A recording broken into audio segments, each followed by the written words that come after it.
पूना गाडगीळ आणि sons limited 1832 पासून। गणपती बाप्पाच्या दर्शनासाठी आणि त्या निमित्तानं उद्धव ठाकरे आणि ठाकरेंच्या नेत्यांसह महायुतीच्या नेत्यांनी सुद्धा राज ठाकरेंच्या घरी भेट दिली आहे। त्यातच एकनाथ शिंदेंनी सुद्धा राज ठाकरेंच्या घरी दर्शनानंतर ठाकरेंच्या गोटात खळबळ उडवण्याचा प्रयत्न केलाय। पाहूयात एक रिपोर्ट। बघा, सगळंच सांगायचं असतं का तुम्हाला? राज की बात राज थोडा तो रहने दो राज। मनसे अध्यक्ष राज ठाकरेंच्या घरातून बाहेर पडल्यानंतर एकनाथ शिंदेंनी उद्धव ठाकरेंना टोला लगावलाय आणि राज की बात म्हणत उद्धव ठाकरेंच्या गोटात खळबळ उडवण्याचा प्रयत्न केलाय।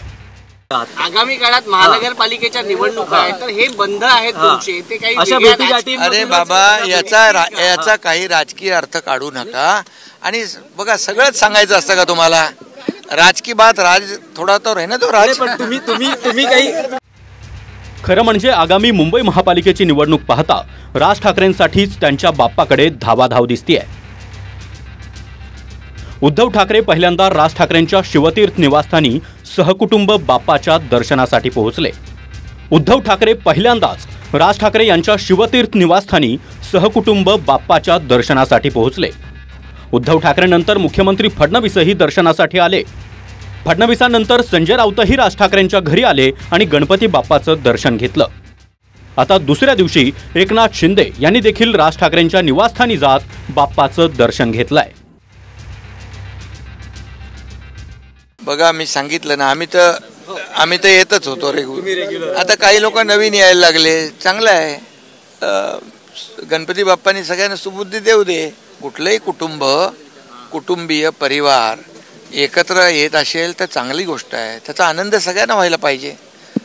आणि त्यामुळे आम्ही त्या सगळ्यांना शुभेच्छा देतो,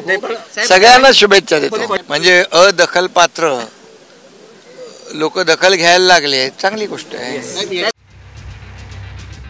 एकनाथ शिंदे, राज ठाकरे यांच्यानंतर मनसे नेते संदीप देशपांडे यांच्या घरी देखील गणपती बाप्पाचं दर्शन घेण्यासाठी पोहोचले। तर संजय राऊत देखील देशपांडेंच्या घरी आले। म्हणजेच मनसेच्या प्रमुख नेत्यांच्या घरी उद्धव ठाकरेंच्या नेत्यांसह महायुतीचे नेतेही हजेरी लावतात। उद्धव ठाकरे राज ठाकरेंच्या घरी आल्यानंतर युतीच्या चर्चेला आणखी बळ मिळालंय। पण एकत्र राहण्याची सुबुद्धी मिळत राहावी असा टोला फडणवीसांनी लगावला होता। त्याला संजय राऊतांनीही प्रत्युत्तर दिलंय। श्री गणेशाने सुबुद्धी दिली आहे, त्यामुळे भाऊ एकत्रित आहेत, ते एकत्रितच राहावेत अशी सुबुद्धी त्यांना मिळत राहावी अशी गणेशाच्या चरणी प्रार्थना। देवेंद्र फडणवीस यांनी ज्या शुभेच्छा दिलेल्या आहेत त्या शुभेच्छा यासाठी महत्त्वाच्या आहेत की दोन भाऊ एकत्र राहावेत असं त्यांना खरोखर मनापासून वाटतं आहे।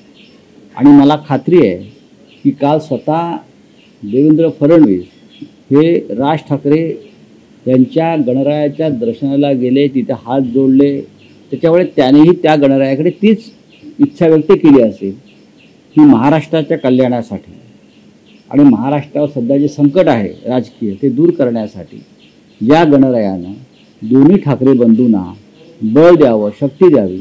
नक्कीच देवेंद्रजींची हीच भूमिका असावी। तर केंद्रीय मंत्री रामदास आठवले यांनी ठाकरे बंधूंवरून निशाणा साधलाय। ठाकरे बंधूंचा फुसका बार असल्याची टीका आठवले यांनी केली आहे।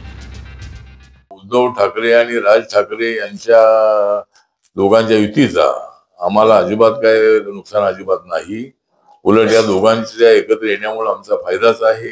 या दोघांचा एकत्र येण्याचा फुसका बार आहे आणि येणाऱ्या निवडणुकीमध्ये त्यांची हार आहे, त्यामुळं ते निवडणुकीमध्ये हरणारच आहेत आणि मुंबई महानगरपालिकेवर आमच्या महायुतीचा झेंडा फडकेल आणि रिपब्लिकन पक्षाला एक डेप्युटी मेयर पत्र मिळालं पाहिजे अशी आमची मागणी आहे।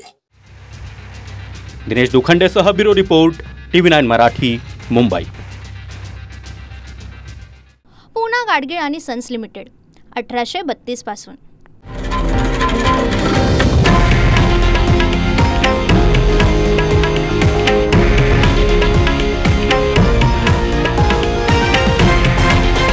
हे आहे देशातील नंबर 1 न्यूज नेटवर्क आणि आपण पाहत आहात TV9 मराठी, एकमेव।